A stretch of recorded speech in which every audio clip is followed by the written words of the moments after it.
যে পরিমাণে বেকারত্বের সমস্যা তৈরি হবে তা এ সরকার আইডেন্টিফাই না করে ক্যাপিটাল ইকোনমিতে শিফট করছে, এটা আরও বড় আত্মহত্যার সামিল হবে আমার অর্থনীতির জন্য। আমি জানি না দেশের কর্তা ব্যক্তিরা এগুলো নিয়ে কতটুকু ভাবছে, কেনই বা ভাবছে না, কেন ভারত তাদেরকে ভাবতে দিচ্ছে না? কারণ দিচ্ছে না, আমরা উন্নত হলে ভারত তার অস্তিত্ব সংকটে পড়বে সেভেন সিস্টার্স নিয়ে। এখন তারুণ্য যার, এখন যৌবন যার, যুদ্ধে যাবার শ্রেষ্ঠ সময় তার। যৌবন এমন একটা বিষয় যেটা কোনো বাধা মানে না, যা পদাঘাতে ভাঙতে চায় পাথর বাধা, যা সম্মুখ পানে গড়ে দেয় নতুনের সৌধ, যা বিনির্মাণ করে আগামীর ভবিষ্যৎ।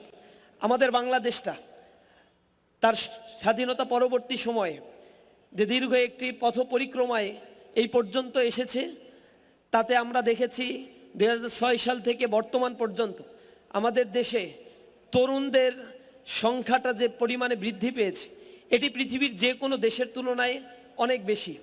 এবং বাংলাদেশে যে তরুণ সমাজ রয়েছে তার সংখ্যা হিসেব করলে পৃথিবীর অন্তত 50টি দেশ রয়েছে যার টোটাল পপুলেশনের চাইতে বেশি সংখ্যা।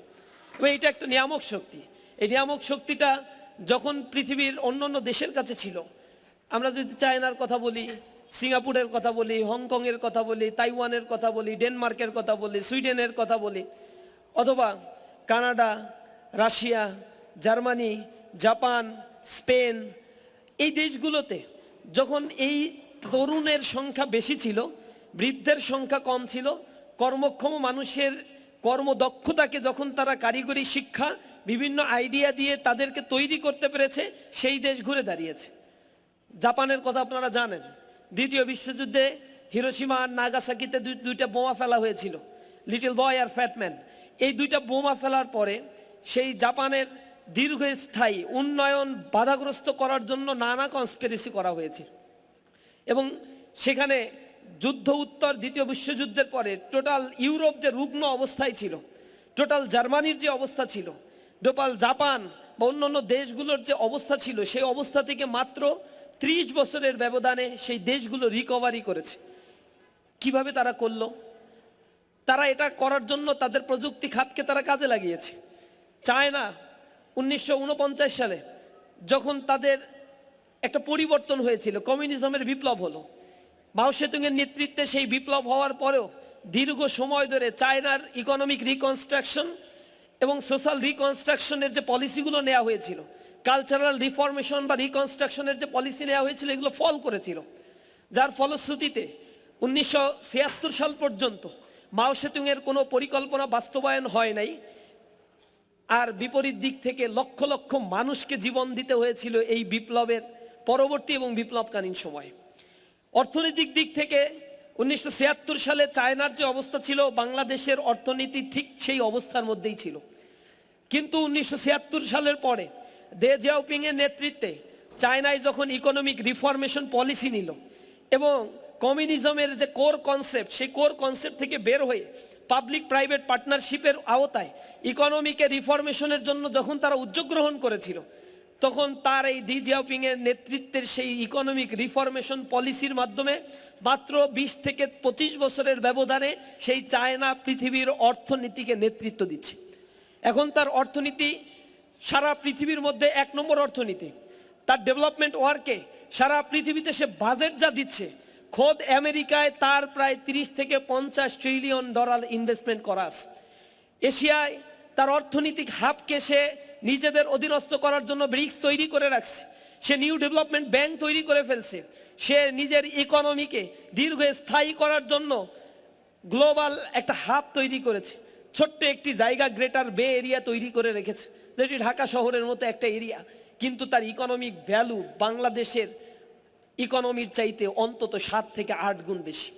এই বিশাল ইকোনমিক হাব তারা কিভাবে তৈরি করছে?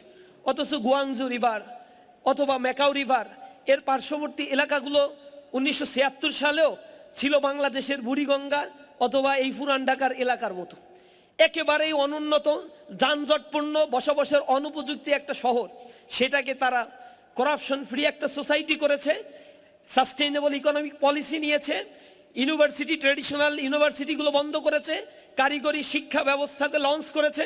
কারিগরি শিক্ষা ব্যবস্থার সাথে সাথে তারাই বিভিন্ন ধরনের ইকোনমিক জোন তৈরি করেছে এবং বিদেশি সংস্থাগুলোকে তারা ইনভাইট করেছে ইকোনমিক ডেভেলপমেন্টের জন্য কাজ করতে। তারা নিজেদের দেশ থেকে শুধু রপ্তানি করে, আমদানি নির্ভর অর্থনীতিকে তারা মানে একেবারে ড্রামেটিক্যালি কমিয়ে নিয়ে আসছে। ব্যালেন্স অফ পেমেন্টের জায়গায় তারা ইম্পোর্ট ওরিয়েন্টেড না করে এক্সপোর্ট ওরিয়েন্টেড কান্ট্রিতে রূপ দিল। তাদের জনশক্তিকে তারা কাজে লাগালো, ইকোনমিকে তারা ডিসেন্ট্রালাইজ করে দিল। এই ইকোনমিকে ডিসেন্ট্রালাইজ করতে গিয়ে তারা যে পলিসিগুলো নিয়েছিল, বড় বড় ইন্ডাস্ট্রিগুলোকে বলল তোমরা সাপ্লাই চেইনের সব কিছু একা প্রডিউস করতে পারবা না, তোমাদেরকে কটেজ ইন্ডাস্ট্রিতে এমফাসাইজ দিতে হবে, তোমরা যা করবা যে কোনো একটা জিনিস করতে পারবা। এভাবে করে অর্থনীতির হাব যখন ডিসেন্ট্রালাইজ হয়ে গেল, সাস্টেনেবল ডেভেলপমেন্ট হলো, প্রতিটা মানুষের কাছে অর্থ চলে গেল, এভাবে করে করে ইকোনমিকে তারা রিসাপল করে নিল। পাশাপাশি দক্ষতা তো আছেই। একটা ইউনিভার্সিটি খোলার পূর্বেই সেই চায়না ঘোষণা দিয়েছিল এই ইউনিভার্সিটিতে যে সাবজেক্টে যারা পড়াশোনা করবে তাদের চাকরি হবে কোথায়, এটাও ইউনিভার্সিটিকে বলতে হবে এবং MOU স্বাক্ষর করতে হবে। MOU স্বাক্ষর করে একটা ইন্ডাস্ট্রিকে বলতে হবে যে আমার এখান থেকে আমি শিক্ষিত করে বের করে দেবো, তোমার ইন্ডাস্ট্রিতে আমার এই লেবারদেরকে তোমার চাকরি দিতে হবে, তোমার দায়িত্ব হচ্ছে এদেরকে ইফিসিয়েন্ট করে গড়ে তোলা। সেই ইন্ডাস্ট্রি যে কাজটা করতো, সেই ইন্ডাস্ট্রি চিন্তা করতো এই ইউনিভার্সিটির পরবর্তী প্রোডাকশনগুলো আমার এখানে কর্মক্ষম হবে, সুতরাং আমাকে এখন আমার প্রফিটের একটা বড় অংশ দিয়ে এদেরকে যদি আমি 4-5 বছরে তৈরি করে দিতে পারি তাহলে আমি আমার কর্মক্ষেত্রে সবচেয়ে দক্ষ শ্রমিকগুলো আমরা পাবো। তখন গভর্নমেন্টের আর চিন্তা করার দরকার হয় না, ওই ইন্ডাস্ট্রি তার নিজের ইন্ডাস্ট্রি প্রোডাকশন ডেভেলপ করার জন্য সে ওই ইনস্টিটিউটকে গড়ে তোলে। এভাবে করে যখন একটা অ্যালাইনমেন্ট সে তৈরি করে দিল, তখন চায়নার ইকোনমি রেডিক্যালি পরিবর্তন হওয়া শুরু করলো। একই পলিসি নিয়েছিল জার্মান, একই পলিসি নিয়েছিল সাউথ কোরিয়া। তারা কারিগরি শিক্ষার ক্ষেত্রে কখনো 76%, কখনো 65%, কখনো 62% শিক্ষার্থীদেরকে শুধুমাত্র টেকনিক্যাল এডুকেশনের মধ্যে দিয়েই তারা তৈরি করেছিল, যার ফলে মাত্র 10 বছরের ব্যবধানে তাদের অর্থনীতি সাস্টেইনেবল হলো, বেকারত্বের সংখ্যা রিডিউস হলো, তারা তাদের দেশকে রিফরমেশন করতে পারলো। আমাদের দেশের সিনারিওটা কি? আমার দেশের শিক্ষা ব্যবস্থা কেন উন্নত হয় না? কেন যানজটের অভিশাপ থেকে আমরা মুক্তি পাই না? কেন ঢাকা শহরে এলিভেটেড এক্সপ্রেসওয়ে তৈরি করার পরেও, মেট্রো রেল তৈরি করার পরেও যানজট আমাদের থেকে বিতাড়িত হচ্ছে না? কারণ there is a huge lackings of sustainable development policy. এই পলিসিগুলো নেয় না, কিন্তু আমাদেরকে ডেভেলপমেন্ট ওয়ার্কের মধ্য দিয়ে দাসত্বের করাল গ্রাসের মধ্যে তারা আমাদেরকে রেখে দিয়েছে। তারা ডেভেলপমেন্ট করে কোটি কোটি টাকা তারা পাচার করার জন্য। কি কারণে বঙ্গবন্ধু টানেল তৈরি করতে হলো, যেখানে এখন শত শত কোটি টাকা প্রতি মাসে সেখানে ভর্তুকি দিতে হচ্ছে? এটা ডেভেলপমেন্ট একটা করছে, এটা দেখানোর জন্য কিছু প্রজেক্ট নিয়ে আসছে। আর এই প্রজেক্টগুলো যেগুলো আওয়ামী লীগের চিন্তা ভাবনায় ছিল, এগুলো যদি বাজেট ঠিক মতো তারা অ্যাপ্লাই করে বাস্তবায়ন করত, ঠিক শ্রীলঙ্কার অর্থনীতি যেভাবে ক্লাপস করেছে বাংলাদেশের অর্থনীতিটা ঠিক সেভাবে ক্লাপস করত। আল্লাহ রহমত, তারা প্রচুর ঋণ করেছে, $22 বিলিয়ন ঋণ হয়ে আছে আমার দেশে। It's not Seely matter. এই ঋণটা যত বেশি বাড়তে থাকবে এটা আমাদের জন্য একটা বোঝা হয়ে দাঁড়াবে। এবং বাজেটের 1 লক্ষ কোটি টাকা যখন ঋণের সুদ পরিশোধের জন্য বাজেট রাখতে হয়, একটা জাতির জন্য এটা কত বড় একটা অভিশাপ হয়ে দাঁড়ায়। এরপরে তো করাপশন আছেই। সেফটিনেট প্রোগ্রামের নামে, সোশ্যাল সেফটিনেট প্রোগ্রামের নামে যে 1,20,000 কোটি টাকা বাজেটে বরাদ্দ দেওয়া হয়, সেটা সোশ্যাল সেফটিনেট প্রোগ্রামে কাজে না লাগিয়ে সরকার, আমলা এবং রাজনীতি ব্যক্তিবর্গ যারা রয়েছে তাদের চ্যানেল দিয়ে এটা ব্যয়িত হয়। এটা ব্যয়িত হয় এমনভাবে যা ইউনিয়ন পরিষদ পর্যন্ত উপরে বরাদ্দ হয় 10 টাকা, ইউনিয়ন পর্যায় পর্যন্ত যেতে যেতে 3 টাকা থাকে। 1 টাকা ইউনিয়নের চেয়ারম্যান নিয়ে 2 টাকা হত দরিদ্র কৃষকের কাছে, অথবা যারা বিধবা তাদের কাছে, অথবা যারা হচ্ছে সমাজে বেকার অবস্থায় আছে, কাজ পায় না, দরিদ্র সীমার নিচে বসবাস করছে, তাদের কাছে পৌঁছায়। রাঘব বোয়ালরা সব খেয়ে শেষ করে দেয়, বিদেশে বাড়ি গাড়ি করে, এক একজন মন্ত্রীদের 4টা 5টা 6টা 7টা করে বাড়ি, ঋণ খেলাপি করে ব্যাংকগুলোকে দেউলিয়া করে রাখে। ঋণ ব্যাংক থেকে নেয় তার ছেলের নামে, নানার নামে, চাচার নামে, দাদার নামে, ফুফার নামে, তালতো ভাই, খালতো ভাই, চাস্তো ভাই, ফুফতো ভাই, এইগুলা নিয়া ঋণের বোঝা বাংলাদেশে এখন 6,40,000 কোটি টাকা শুধুমাত্র ঋণ খেলাপি, ব্যাড ডেট, যা ফেরত আসার কোনো লক্ষণই নাই। আসলেও বরঞ্চ সরকার বলে 1 লক্ষ কোটি টাকা আসতে পারে, 5 লক্ষ কোটি টাকা এটা আসবেই না। কারণ যা নিয়ে চলে গেছে এগুলো সব হুন্ডি বাট্টার মাধ্যমে বিদেশে পাচার হয়ে গেছে। ব্যাংক থেকে টাকা নেয়, শ্রমিকের ঘাম ঝরানো টাকা তারা জমা রাখে ব্যাংকগুলোতে, ব্যাংক থেকে টাকাগুলো নিয়ে আসে, সেই টাকাগুলো নিয়ে এসে আবার তারা বিদেশে পাচার করে দিয়ে জীবনযাপন করে। এরপরে যখন সরকার বদলায় সব চলে যায় বিদেশে, কোনো নাম নিশানা খুঁজে পাওয়া যায় না, কোথায় টাকা নিল, কোথায় সে টাকা খুঁজে দেখে ইনভেস্টিগেশন করে দেখা যায় সেই টাকাগুলো নিয়েছে অমুক একটা ইন্ডাস্ট্রির নামে, অমুক বিল্ডিং দেখায়া, অমুক মর্টগেজ থেকে, কিন্তু সেইখানে গিয়ে ইনকোয়ারি করে দেখে ওর কোনো অস্তিত্বই নাই। তখন সরকার রিসিভার নিয়োগ দেয়, কিন্তু রিসিভার নিয়োগ দিয়ে কি করবে? এই টাকা তো ফেরত আসার কোনো সুযোগ সম্ভাবনা কিছুই নাই। অর্থনীতি ক্লস করে ফেলছে। 6টা ব্যাংক একসাথে করে দিতে হলো। ব্যাংকগুলো চলবে কিভাবে? ঠিক আছে, এখন বাজেট থেকে থোক বরাদ্দ দাও 25,000 কোটি টাকা দিয়ে, এইবার ব্যাংকগুলোকে চালাও, ব্যাংকের কর্মকর্তাদের বেতন দাও, কারণ ওই ঋণ খেলাপি হয়ে যে টাকা চলে গেছে ওই টাকা আর আসবে না। 25,000 কোটি টাকা যাদের দেওয়া হইলো, সরকার থোক বরাদ্দ দিল, কার টাকা দিল?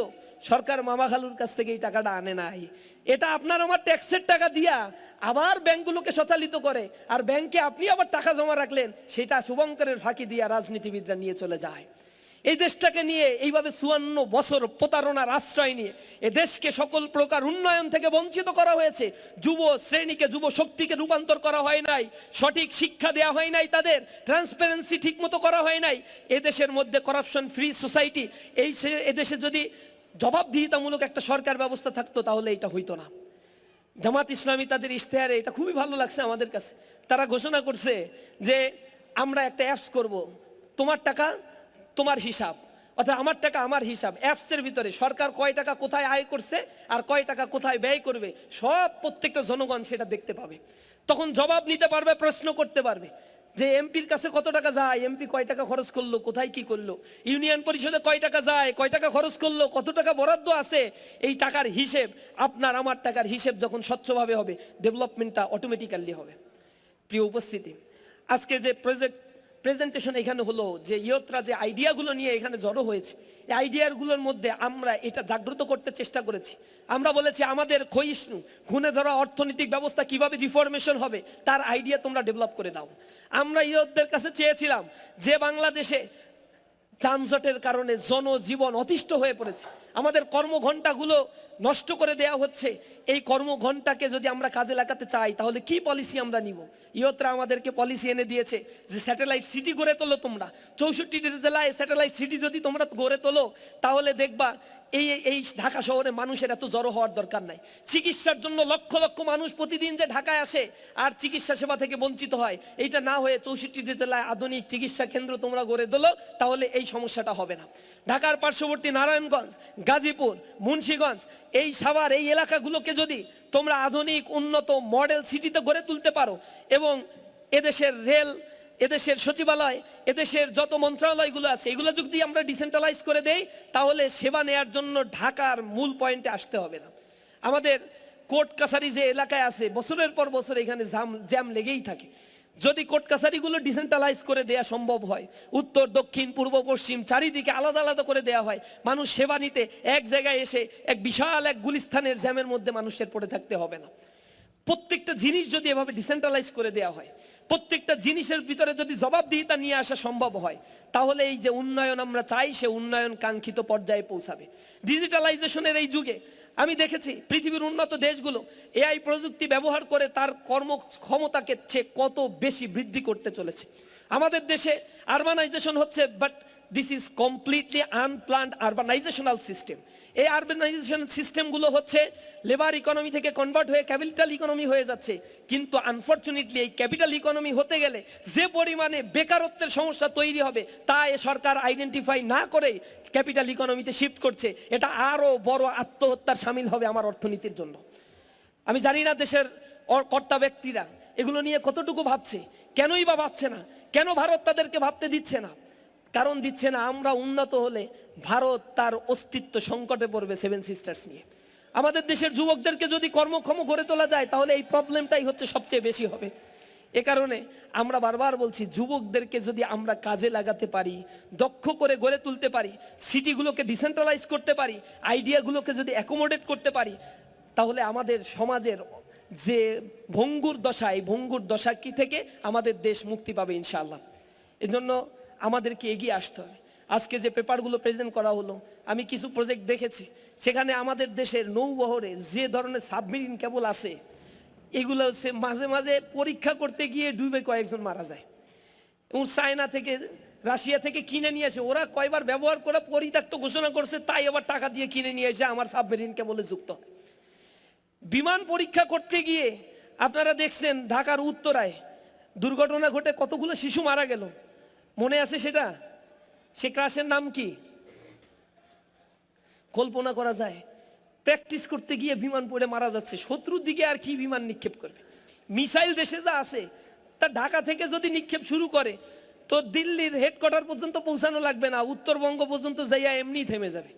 কারণ এর সীমা, গতিসীমা 2000 কিলোমিটারের গতিসীমার মধ্যেও কোনো মিসাইল আমরা তৈরি করতে পারি নাই।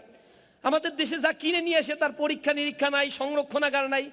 আমরা দেখেছি নৌবহরে আধুনিক টেকনিক্যাল যন্ত্রপাতি কিভাবে ব্যবহার করে আমাদের নৌসীমাকে আমরা সংরক্ষণ করে রাখতে পারি। এটার জন্য আমাদের ইয়াত্রা আইডিয়া জেনারেট করে আমাদের সামনে উপস্থাপন করেছে। ব্লু ইকোনমির যে অবারিত সুযোগ আমাদের দেশে রয়েছে, আমাদের সাউথ কোস্টাল এরিয়া, বে এরিয়া, গ্রেটার বে এরিয়া, ইন্দো প্যাসিফিক অঞ্চল, বিশাল অর্থনীতির হাব, মহিষপান অঞ্চল, বিশাল অঞ্চল যদি আমরা ব্যবহার করতে পারি, এই সুনীল অর্থনীতি ব্যবহার করে মাটির নিচে যে সম্পদ আমাদের রয়েছে, যে চুনাপাথর রয়েছে, আমাদের ইউরেনিয়াম যেগুলো সংরক্ষিত রয়েছে, এইগুলো মৎস্য সম্পদগুলোতে ব্যবহার করতে পারলে, অর্থনীতির এই হাবটা পরিবর্তন করে দিতে পারলে লক্ষ লক্ষ বেকারের কর্মসংস্থান এখানে করা সম্ভব। শুধু তাই না, এত সুন্দর একটা দেশ আমাদের। আমি কিছুদিন আগে কুয়েতে ঘুরে আসলাম, কাতারে, সেখানে দেখলাম তাদের নদী, এই যে কাতারের যে সাগর আছে প্যাসিফিক, এই কি এটা আরব সাগর, আরব সাগরে দর্শনীয় এমন জায়গা তৈরি করছে, এখানে গেলে আপনার বারবার যেতে ইচ্ছা করবে। ইট বালি সিমেন্ট দিয়ে পরিকল্পিত একটা জায়গা তৈরি করে ফেলছে। আমাদের এখানে 152 কিলোমিটারের লংয়ের সি বিচ আছে, একবার যাওয়ার পরে দ্বিতীয়বার আর ধুলাবালির কারণে কক্সবাজার যাইতে ইচ্ছা করে না, মনে হয় আল্লাহ ছেড়ে দেবাং কাইন্দে বাসি, একবার আসছি ভুল করে, যে বালি খাইছি আর জীবনেও যাব না। আর একটা আছে সাগর কন্যা, এ কন্যার কাছে একবার গেলে সে কন্যাকে আর ভালো লাগে না, কারণ ওই সাগর কন্যায় ময়লার স্তূপ ভরে আছে। সাগর কন্যাটাকে যে একটু পরিচর্যা করতে হয়, না হলে যে ওইখানে মানুষ যায় না। তার হোটেল মোটেলে যে সিন্ডিকেট তারা তৈরি করে রেখেছে, এই মোটেল ব্যবস্থাপনাগুলোকে আধুনিকায়ন করা দরকার। সেখানে রয়েছে অব্যবস্থাপনা, সেখানে রয়েছে সিন্ডিকেট, সেখানে রয়েছে মাদকের অভয়ারণ্য, সেখানে আমাদের মানে জনজীবনের কোনো নিরাপত্তা নিশ্চিত করা হয় নাই, সরকারি কোনো ব্যবস্থাপনা নাই। সেখানে নতুনভাবে যে পর্যটন ক্ষেত্র তৈরি করে দিলে লক্ষ লক্ষ মানুষ আসবে, তার কোনো বন্দোবস্ত নাই। কক্সবাজারে আমাদের একটা বিমান ঘাঁটি, মানে আমাদের কি বলে এটা, এয়ারপোর্ট আছে, সে এয়ারপোর্ট আন্তর্জাতিক মানের, কিন্তু এখানে গেলে মনে হবে অন্য অন্য দেশের সাথে তুলনা করলে মনে হবে এটা ডোমেস্টিক এয়ারপোর্টের চাইতেও ছোট্ট কোনো জায়গা, এটা ছোট ছোট এয়ারক্রাফট নামার জন্য তৈরি করা হয়েছে। এই এয়ারপোর্টটাকে আধুনিকায়ন করতে হবে, ওপেন অ্যাক্সেস দিতে হবে। আমার দেশের অর্থনীতিকে যদি জাম্প করে দিতে হয়, তাহলে পর্যটন খাতকে ব্যবহার করতে হবে। এই খাতকে আধুনিকায়ন করলে বেকারত্বের সমস্যা, 10 লক্ষ বেকারকে এখানে কর্মসংস্থান করে দেওয়া সম্ভব হবে। আমাদের দেশে রিনিউয়েবল এনার্জির ক্রাইসিস তৈরি হচ্ছে। আমাদের যে কয়লা আছে, এই মজুদ কয়লাগুলোকে ব্যবহার উপযোগী করা হচ্ছে না। যা আছে তা যদি ব্যবহার করা যায়, 50 বছর বিদ্যুতের ঘাটতি পূরণ করা এই কয়লা দিয়ে সম্ভব। কিন্তু সেটাকে রিফাইনারি করা, সেটা উঠানো, সেটা বাজারজাত প্রক্রিয়াকরণ করার আধুনিক প্রযুক্তিগুলো আমাদের কাছে নাই, বিদেশ থেকে কিনে নিয়ে আসতে হয় লক্ষ কোটি টাকা দিয়ে। আর এগুলো কিনে আনতে গেলে এর এজেন্ডা, ইজারাদারি, এলসি, এগুলো সব পায় সরকারের কর্তা ব্যক্তিরা। এইখানে শুভঙ্করের ফাঁকি দিয়ে এইগুলোকে আন্ডার ডেভেলপ রেখে দিয়েছে। আমরা কোথায় যাব? আমাদের দেশের সুযোগটা ছিল, ষড়ঋতুর এই দেশ, এখানে রিনিউয়েবল এনার্জিকে ডেভেলপ করার সুযোগ ছিল। আমরা সেই রিনিউয়েবল এনার্জিকে ডেভেলপ করছি না। আমাদের এনার্জি সেক্টরগুলোতে বিদ্যুৎ কিনতে গেলে কুইক রেন্টালের মধ্য দিয়ে কয়েক গুণ বেশি দামে আদনি গ্রুপের কাছ থেকে বিদ্যুৎ কিনে নিয়ে আসা হয়। You can't simply imagine. আমাদের দেশে 24,000 মেগাওয়াট বিদ্যুৎ উৎপাদনের ক্যাপাসিটি আছে, 16,000 মেগাওয়াট বিদ্যুৎ উৎপাদিত হয়। 8,000 মেগাওয়াট বিদ্যুৎ উৎপাদনের ক্যাপাসিটি চার্জ দিয়ে বিদ্যুৎ উৎপাদন করা হয় না, তার ক্যাপাসিটি চার্জ জনগণের টাকা দিয়ে কোটি কোটি টাকা এখানে ব্যয় করা হয়, কিন্তু তার কোনো আউটপুট নাই। আর আদনি গ্রুপের কাছ থেকে ভারতের তোষামত করার জন্য লক্ষ কোটি টাকার বিদ্যুৎ কিনে নিয়ে আসা হয়। কতটা হাস্যরস একটা কাজ এই সরকার আমাদের সাথে করেছে বিগত সময়। অথচ আমার জনগণ বেতনের অধিকার চাইতে গেলে তার রক্ত দিতে হয়। দিনের পর দিন আমাদের প্রাইমারি স্কুলের শিক্ষকরা দাঁড়িয়ে থেকে তার 8,000 টাকা বেতন একটু বাড়ানোর জন্য, তার বোনাস, তার বাসা ভাড়া একটু বাড়ানোর জন্য এতিমের মতো দাঁড়ায় দাঁড়ায় থেকে সরকারের কাছে আবেদন করতে হয়। এটা লজ্জাজনক একটা রাষ্ট্রের জন্য, যে রাষ্ট্র তার অব্যবস্থাপনার কারণে এতগুলো টাকা ব্যয় করে, অথচ আমাদের দেশের মানুষের পেছনে টাকা খরচ করতে তারা কুণ্ঠাবোধ করে। এমন দাসত্বের জীবন আমরা চাই না। আমরা প্রত্যেকটা জায়গায় আমাদের দৃষ্টিভঙ্গিকে পাল্টে দিতে চাই। Break your ice. আমার দৃষ্টিভঙ্গি যদি ইয়াং জেনারেশনের ভিতরে না পাল্টায়, এ জাতি কখনো উন্নত জাতি হবে না। আর এ জাতিকে ঘুমন্ত রেখে এক দল বেনিয়ারা এ জাতির কাছ থেকে কোটি কোটি টাকা হাতিয়ে নিয়ে নিজেদের আখের গোছানোর চেষ্টায় অব্যাহত রাখছে। ইসলামী ছাত্র শিবির এটা নিয়ে কথা বলে। এজন্য 15টা বছর আপনারা দেখছেন আমাদেরকে বলে রাজাকার নাকি, আমরা নারী বিদ্বেষী, আমরা ওরে মারি, আমরা খুন করি, আমাদের কত দোষ। এখন যখন ছাত্র সংসদে আমরা বিজয় অর্জন করলাম, আল্লাহ আমাদের তৌফিক দিল, আমরা ক্যাম্পাসে আমাদের কাজ করতে পারলাম, তখন বলে না না এটা ওদের চরিত্র না, ওরা আগে খুব খারাপ ছিল, এখন একটু সাময়িক ভালো হয়েছে, দেখো নির্বাচনের পরে খারাপ হয়ে যাবে। তো নির্বাচনের পরে কি হবে? আমাদের বোনদেরকে ঘর থেকে বেরোইতে দেবো না, আমরা ক্যাম্পাসে বোরকা ছাড়া কাউরে চলতে দেবো না। আচ্ছা, এইখানে যারা আসছে আমাদের বোনরা, আপনাদের কাউরে একবারও বলছি বোরকা ছাড়া শিবিরের প্রোগ্রামে আসা যাবে না? এখন যখন দেখছেন যে না আমরা এগুলো কিছুই করি না, তখন আবার বলা শুরু করছে। না, এখন বলতেছে না এটা ঠিক আছে, কিন্তু ওদের আগের চরিত্র ঠিকই এরকম ছিল, সামনে দেখবা যদি জামাত ক্ষমতায় যায় তাহলে ঠিকই এই কাজ তারা করবে, ঘর থেকে বেরোইতে দেবে না, চাকরি করতে দেবে না। তো জামাতের পক্ষ থেকে বলা হয়েছে যে না না, আমাদের ওয়াইফরা তো চাকরি করে, আমাদের মেয়েরা তো ডাক্তার ইঞ্জিনিয়ার হয়ে গেছে, তাহলে চাকরি করতে না দিলে তো আমাদেরই বেশি ক্ষতি। বলছে ও তোমরা যাই বলো, তোমরা এগুলো করতে দেবা না। মানে বিচার মানি তাল গাছটা আমার। এইভাবে কইরা জনগণের স্রোত থামানো যায়? জেগে উঠেছে তারুণ্য, কথা বলবে নতুন বাংলাদেশ গড়ার মধ্য দিয়ে। আমরা তারুণ্যকে নিয়ে যাত্রা শুরু করেছি, এ যাত্রা আমাদের থামবে না ইনশাআল্লাহ। আমাদেরকে হত্যা করেছো, আমাদের হয়তো কিছু ভাই শহীদ হয়েছে, আমরা কষ্ট পেয়েছি, কিন্তু আমরা থেমে যাই নাই। আমাদের রক্ত ঝরেছে, রক্ত দিয়েছি, কিন্তু রক্ত কথা বলেছে, রক্তের বিনিময়ে হাজারো তরুণ রক্ত জন্ম নিয়েছে। আমাদেরকে তোমরা নিঃশেষ করতে চেয়েছো, দাবানলের মতো জ্বলে উঠেছে। সুপ্ত আগ্নেয়গিরি নিয়ে যারা খেলা করতে চায়, তোমরা জেনে রাখো, সুপ্ত আগ্নেয়গিরি নিয়ে খেলা করলে সেই আগ্নেয়গিরির অগ্নুৎপাতে তোমরা ভম্বীভূত হয়ে যাবে। আগ্নেয়গিরির কোনো ক্ষতি তোমরা করতে পারবে না। আমরা বাতাসের গতিকে চ্যালেঞ্জ করে চলি। ইসলামী ছাত্র শিবির বৈরী বাতাসে লাগাম ধরার শপথ নিয়ে চলেছে। জীবনের কোনো প্রাপ্তি হারিয়ে আমরা ব্যথিত হই না। আমরা রাসূলের দেখানো পথে চলি, যে পথ কণ্টকাকীর্ণ। আমরা আলিশান জীবন যাপন করার জন্য মায়ের উদর থেকে জন্মগ্রহণ করি নাই, আমরা জীবনে চ্যালেঞ্জ গ্রহণ করার জন্যই মায়ের উদর থেকে জন্মগ্রহণ করেছি। কেউ যদি আমাদের চ্যালেঞ্জ করে, আমরা বলি মেধা নিয়ে আসো আমাদের সাথে চ্যালেঞ্জ করতে, বুদ্ধি নিয়ে আসো আমাদের সাথে চ্যালেঞ্জ করতে। একবিংশ শতাব্দীতে বুদ্ধি মেধাবৃত্তি ছাড়া কোনোভাবেই কোনো চ্যালেঞ্জ রোখা সম্ভব নয়। পেশি শক্তি দিয়ে জাতিকে আর থামিয়ে রাখা যায় না। জুলাই তার সাক্ষী, সাউন্ড গ্রেনেড নিক্ষেপ করেছে, মিসাইল নিক্ষেপ করেছে, আমাদের উপরে বুলেট নিক্ষেপ করেছে। আমরা শুধু ইট আর একটা লাঠি নিয়ে দাঁড়িয়ে থেকে বলেছি আমরা আজাদির সন্তান, আজাদির সন্তানেরা জীবন দিবে, কিন্তু ফ্যাসিবাদকে রুখে দেবে ইনশাআল্লাহ। আমরা সেটা করেছি। সুতরাং আমাদের এই যাত্রায় ইসলামী ছাত্র শিবির এদেশের তরুণ সমাজের প্রতিনিধিত্ব করে। আমরা সৎ দক্ষ দেশপ্রেমিক নাগরিক তৈরি করতে চাই। মেধা সততা আর দক্ষতায় আমার বাংলাদেশকে আমরা গড়ে তুলতে চাই। এই বাংলাদেশকে গড়ে তোলার স্বপ্ন সারথীদের নিয়ে বাংলাদেশ ইসলামী ছাত্র শিবির তার যাত্রা শুরু করেছে। আমাদের পেছনে যারা সমালোচনা করে, আমরা তাদের সমালোচনাকে স্যালুট জানাই, কিন্তু তাদের সমালোচনার দিকে তাকানোর সময় ইসলামী ছাত্র শিবিরের নাই। কারণ যারা পথ দেখায় তারা থাকে এগিয়ে, যারা পথ দেখায় তারা থাকে এগিয়ে, আর যারা সমালোচনা করে তারা পিছন দিক থেকে মানুষকে টেনে ধরার জন্য চেষ্টা করে। আমরা তাদের জন্য বলি, কবি জসিমউদ্দিনের একটা কবিতায় আপনারা পড়েছেন যে তিনি বলেছেন, আমার এ ঘর ভাঙিয়াছে যেবা আমি বাঁধি তার ঘর, আপন করিতে খুঁজিয়া বেড়াই যে মোরে করেছে পর, যে মোরে করেছে পথের বিভাগী, পথে পথে আমি ফিরি তার লাগি, দীঘল রজনী তার তরে জাগি, ঘুম যে হরেছে মোর, আমারে ঘর ভাঙিয়াছে যে বা আমি বাঁধি তার ঘর। যে আমারে পথের বিভাগী করে দিতে চায়, আমি তার জন্য পথ তৈরি করতে চেষ্টা করে থাকি।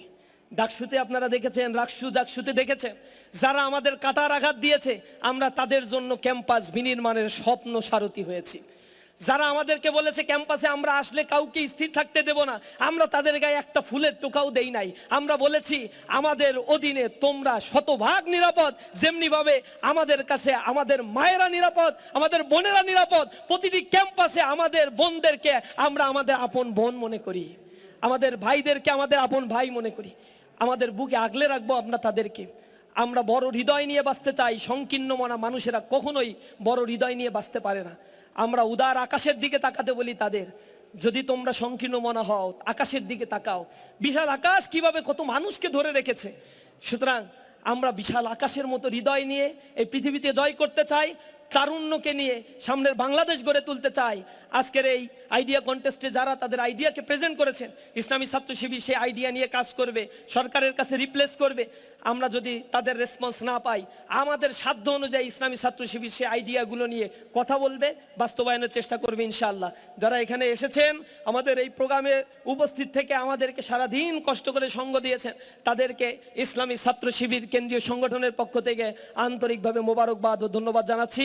হাযা মা ইনদি ইলমু ইনদাল্লাহ আলাইহি তাওয়াক্কালতু ওয়া ইলাইহি উনীব। আসসালামু আলাইকুম ওয়া রাহমাতুল্লাহি ওয়া বারাকাতুহু।